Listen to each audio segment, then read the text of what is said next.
नमस्ते बच्चों। आज की कहानी है नाक के बारे में। तो चलो सबसे पहले अपनी नाक को छूते हैं और महसूस करते हैं। ऊपर से देखो कितनी सख्त है हमारी नाक और आसपास से नर्म नर्म। क्या काम करती है ये आपकी नाक? सोचा है कभी? 2 काम करती है। पहला, आप सांस लेते हो अपनी नाक से, अच्छी हवा अंदर लेके जाना, गंदी हवा बाहर फेंकना। और दूसरा काम क्या करती है? सूंघती है। क्या खुशबू आ रही है, वाह वाह। नाक बंद कर लो, बहुत गंदी बदबू आ रही है। आपकी नाक तो छोटी सी प्यारी और नन्ही सी है। हाथी की नाक देखी है कभी? इतनी लंबी और मोटी तौजी, उसको कहते हैं सूंड। बहुत साल पहले हाथी की नाक भी हमारे जैसी छोटी थी। तो ये छोटी सी नाक सूंड कैसे बन गई? जानते हैं कहानी सुन के। हाथी की सूंड। एक बहुत बड़ा सा जंगल था जिसका नाम था दिलखुश जंगल। और उस जंगल में एक छोटा सा, मोटा सा, गोलू सा, प्यारा सा हाथी रहता था जिसका नाम था गप्पू सिंह। क्या नाम था? गप्पू सिंह। और ये गप्पू सिंह जब चलता था ना, तो पता है कैसी आवाज आती थी? धमक धमक धम धम धम, धमक धमक धम, धमक धमक धम धम धम, धमक धमक धम। गप्पू सिंह था बड़ा शैतान, करता मम्मी को परेशान। इधर को जाता, उधर को जाता, हाथ कभी किसी के ना आता।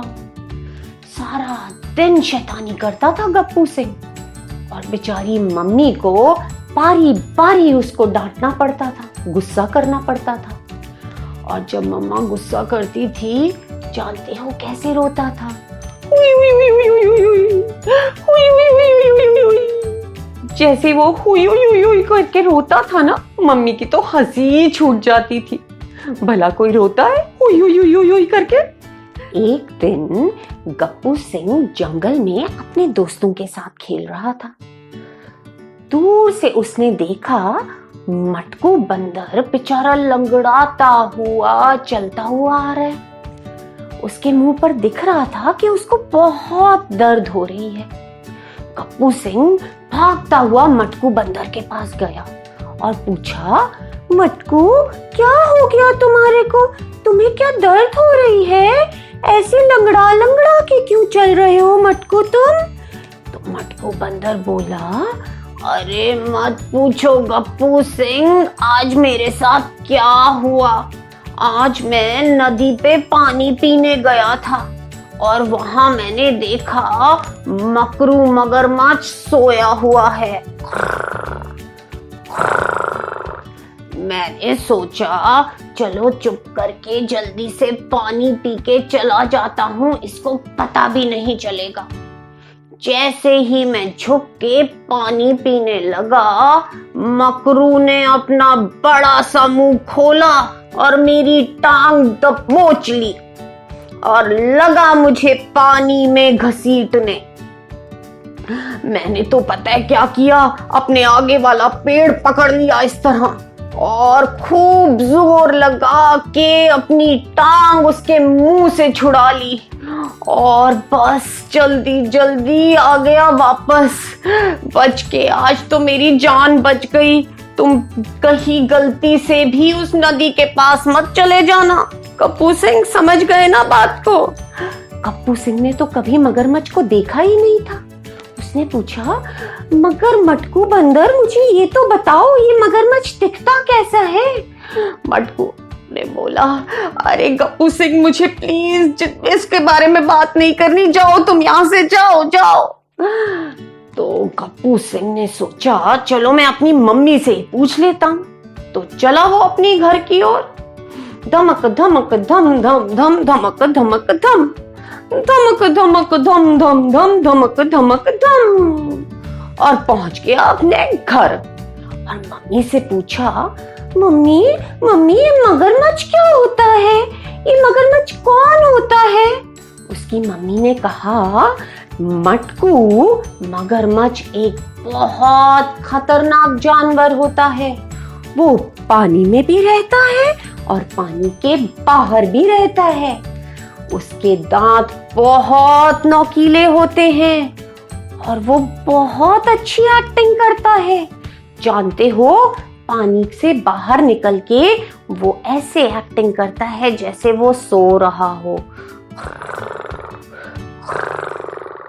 और जैसे ही कोई भी जानवर पानी पीने आता है, वो मगरमच्छ अपना मोटा मुंह खोल के उसको पकड़ के पानी में घसीट के ले जाता है और पूरा का पूरा अंदर निकल जाता है और बाद में खाता है कचर कचर कचर कचर करके। बहुत डरावना जानवर है। मगर मम्मा मुझे ये तो बताओ कि वो दिखता कैसा है, उसका रंग कैसा है, उसकी आंखें कैसी होती हैं? तो मम्मी ने बोला, गप्पू सिंह मेरे पास ना मगरमच्छ की कोई फोटो नहीं है कि मैं तुम्हारे को सारी चीजें दिखा दूं। चुप करके सो जाओ, बहुत रात हो गई है, बहुत सवाल पूछते हो तुम। चुप करके सो जाओ। और एक बात याद रखो, कहीं गलती से भी नदी किनारे मत चले जाना, नहीं तो वो मगरमच्छ तुम्हें भी पकड़ के खा जाएगा। तो गप्पू सिंह ने कहा, नहीं नहीं मम्मा जी, मैं नहीं जाऊंगा, मैं आपकी सारी बात मानूंगा। अब गप्पू सिंह ने मम्मी को ये तो कह दिया कि मैं आपकी सारी बात मानूंगा, मगर उसका जो शैतान दिमाग था वो बारी बारी गप्पू सिंह को कह रहा था, चल मगरमच्छ को देख के आ। उस रात तो गप्पू सिंह चुप करके सो गया। सुबह उठकर उसने भर पेट केले खाए और गन्ने खाए। जब पेट खूब भर गया, उसने अपनी मम्मी को कहा, मम्मी मैं ना जा रहा हूँ जंगल में खेलने अपने दोस्तों के साथ, शाम को आऊंगा। तो मम्मी बोली, गप्पू सिंह याद है ना, नदी के पास नहीं जाना, मगरमच्छ से नहीं मिलना। हाँ जी मम्मा, मुझे सब याद है, आपने जो जो कहा था मैं वैसे ही करूंगा। और गप्पू सिंह चल पड़ा। वो तो जाना चाहता था मगरमच्छ को देखने, तो उसने सोचा चलो किसी और को अपने साथ ले लेता हूँ। तो सबसे पहले वो अपने दोस्त भूरा भालू के पास गया। भूरा भालू क्या तुम मेरे साथ नदी किनारे चलोगे? मगरमच्छ को देख के आएंगे, बस दूर से देखेंगे, पास नहीं जाएंगे। तो भूरा भालू बोला, अरे जाओ जाओ गप्पू सिंह, मुझे नहीं जाना किसी मगरमच्छ के पास, मुझे अपनी जान प्यारी है, मुझे नहीं जाना तुम्हारे साथ। तो गप्पू सिंह ने कहा, चलो मैं ही चला जाता हूँ। तो गप्पू सिंह ने कहा, चलो किसी और को ढूंढ लेता हूँ, उसके साथ जाऊंगा। थोड़ा सा आगे गया तो वहां पे उसको चिड़िया मिली। चिड़ियों से गप्पू सिंह ने पूछा, चीना मीना रीना चीना कीना, क्या तुम मेरे साथ नदी किनारे चलोगी? वहां पे दूर से ही मगरमच्छ को देख के वापस आ जाएंगे। टीना मीना रीना चीना ने कहा, नहीं नहीं, हमें अपनी जान प्यारी है, हमने नहीं जाना नदी के पास, तुम ही जाओ। और हम तो कहेंगे तुम भी ना जाओ, खा जाएगा तुम्हें पकड़ के। अब गप्पू सिंह को थोड़ा डर लगा, डर से उसको पसीने भी आ गए। उसने सोचा जाऊं या ना जाऊं, जाऊं या ना जाऊं। फिर उसने हिम्मत बांधी और सोचा चलो चलते हैं, दूर से ही देख कर आ जाऊंगा, पास नहीं जाऊंगा मगरमच्छ के। तो चल पड़ा गप्पू सिंह। कैसे चला? धमक धमक धम धम धम, धमक धमक धम, धमक धमक धम धम धम, धमक धमक धम, और पहुंच गया नदी किनारे। उसने इधर देखा उधर देखा, आगे देखा, पीछे देखा, ऊपर देखा, नीचे देखा, दाएं देखा, बाएं देखा, मगर उसको तो मगरमच्छ कहीं नहीं दिखा। उसने सोचा सब ऐसे ही बोलते हैं मगरमच्छ के बारे में, वो तो कहीं है ही नहीं। पास ही एक पेड़ के नीचे उसको कोई सोता हुआ दिखाई दिया, तो गप्पू ने सोचा चलो मैं इन्हीं से पूछ लेता हूँ मगरमच्छ किधर मिलेगा। वो गया। सुनो जी, सुनते हो? क्या आपने मगरमच्छ अंकल को देखा है? मैं उनसे मिलने आया हूँ, बड़ी दूर से आया हूँ, मुझे जल्दी जाना है, प्लीज बता दो मगरमच्छ अंकल कहाँ रहते हैं? जो नीचे सोया हुआ था वो कौन था? वो तो मगरमच्छ ही था। मगरमच्छ ने सोचा अरे वाह, इतना बड़ा हाथी खुद ही चल के मेरे पास आ गया, इतना सारा खाना खाने को मिलेगा, वाह वाह वाह। मगर थोड़ा सा बुद्धू बनाना पड़ेगा इसको पकड़ने के लिए, इतना मोटा है, मैं कैसे जाऊं इसके पास? तो वो मकरू मगरमच्छ ने कहा अरे मुझे सुनाई नहीं दे रहा, क्या बोल रहे हो? थोड़ा पास आके बोलो, पास आओ। तो गप्पू सिंह थोड़ा पास गया और उसने बोला मुझे मकरू मगरमच्छ से मिलना है, क्या आप मुझे मकरू मगरमच्छ का एड्रेस बता सकते हो प्लीज? अरे कुछ सुनाई नहीं दे रहा बेटा, पास आओ पास आओ, मुझे मगरमच्छ अंकल का एड्रेस चाहिए। और जब गप्पू सिंह पास आया, मगरमच्छ ने पकड़ ली उसकी नाक और खींचने लगा और उसको नदी में धकेल के ले जाने लगा। गप्पू सिंह तो रोने शुरू हो गया। मुझे छोड़ दो, मुझे जाने दो प्लीज, बहुत दर्द हो रही है मेरी नाक में। मगर मगरमच्छ ने तो पकड़ी हुई थी और खींचता जा रहा था उसकी नाक, और गप्पू सिंह रोता जा रहा था। थोड़ी देर बाद गप्पू सिंह का रोना सुन के मगरमच्छ ने अपनी हंसी रोकने की बड़ी कोशिश करी, मगर जब वो रो रहा था हुई हुई हुई हुई हुई करके, एक समय के बाद मगरमच्छ की हंसी छूट ही गई। और जैसे ही उसने हंसने के लिए अपना मुंह खोला, गप्पू सिंह की नाक उसकी पकड़ से छूट गई और गप्पू सिंह जान बचा के तेजी से अपने घर को भागा।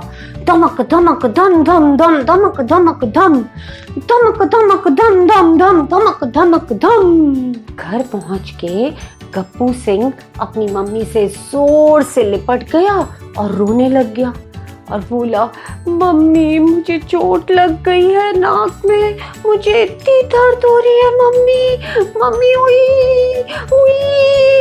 तो मम्मी ने कहा गप्पू सिंह मुझे नाक दिखाओ तो सही, तभी तो देखूंगी कि हुआ क्या है।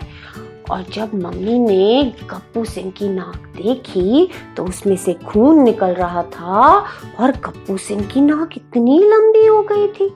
तो मम्मी ने पूछा गप्पू ये नाक इतनी लंबी कैसे हो गई? तो गप्पू बोला मम्मा मुझे माफ कर दो, मैं ना बिना बताए मगरमच्छ से मिलने चला गया था, उसी ने मेरी नाक पकड़ के इतनी लंबी कर दी, सॉरी, आगे से आपकी बात हमेशा मानूंगा मम्मी। तो मम्मी ने कहा कोई बात नहीं, आप बैठो।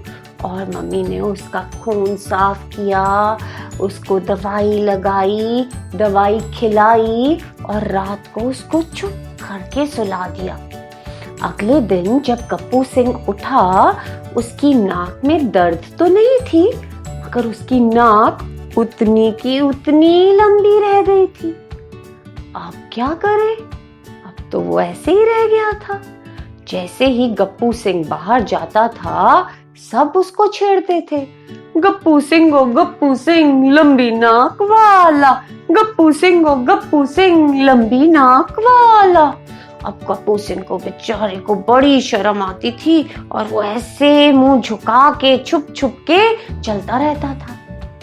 एक दिन गप्पू सिंह अपने दोस्तों के साथ पानी में घुस के नहा रहा था, तो गप्पू ने अपनी नाक में पानी भरा और फुर्र करके फव्वारे की तरह अपने ऊपर डाला, फिर से भरा, फिर अपने दोस्तों के ऊपर डाला। दोस्तों को तो बहुत मजा आया। गप्पू सिंह फव्वारे की तरह पानी डालता रहा और सब नहाते रहे। उन्हें बड़ा मजा आया। अरे ये तो हम कर ही नहीं सकते अपनी नाक से। एक दिन भोला भालू को चोट लग गई। गप्पू सिंह ने जल्दी से अपनी नाक के ऊपर बिठाया उसको और भाग भाग के उसके घर पहुंचा दिया। मम्मी कहती थी, गप्पू जरा ये इतनी ऊंचे जो केले लगे हैं तोड़ दो। गप्पू अपनी नाक ऐसे ऊपर करता था और केले तोड़ देता था। गप्पू जरा जंगल से लकड़ी तो ला दो। इतनी सारी लकड़ी गप्पू जल्दी से अपनी नाक में पकड़ के ऐसे ऐसे धमक धमक करके आ जाता था। सबको लगा कि ये गप्पू की नाक तो बड़े काम की हो गई है। हम तो सिर्फ नाक से सूंघते हैं और सांस लेते हैं, गप्पू तो कितने काम करता है, फव्वारा बना के नहाता भी है उससे। तो सब हाथी मिल के सोचने लगे कि क्यों ना हम भी मकरू मगरमच्छ के पास जाएं और अपनी नाक को खिंचवा के लंबा कराएं। तो सारे के सारे हाथी इकट्ठा हुए और मकरू मगरमच्छ के पास गए। धमक धमक धम धम धम धमक धमक धम। और वहां जाके बोले, मकरू मगरमच्छ, ओ मकरू मगरमच्छ, आज हम सब तुम्हारे से दोस्ती करने आए हैं। क्या तुम हमारी नाक भी खींच कर गप्पू सिंह की तरह लंबी कर दोगे? मगरमच्छ बड़ा खुश हो गया क्योंकि सब तो उससे डरते थे। आज इतने सारे दोस्त मिल गए उसको। मगरमच्छ ने बारी बारी सबकी नाक खींची और लंबी कर दी और तब से उस नाक का नाम पड़ गया सूंड। इसीलिए होती है हाथी की सूंड। तो उसी दिन से हाथी की नाक को कहते हैं सूंड। तो बच्चों, कैसी लगी कहानी? अब बताओ, गप्पू सिंह को अपनी मम्मी की बात माननी चाहिए थी या नहीं? माननी चाहिए थी ना?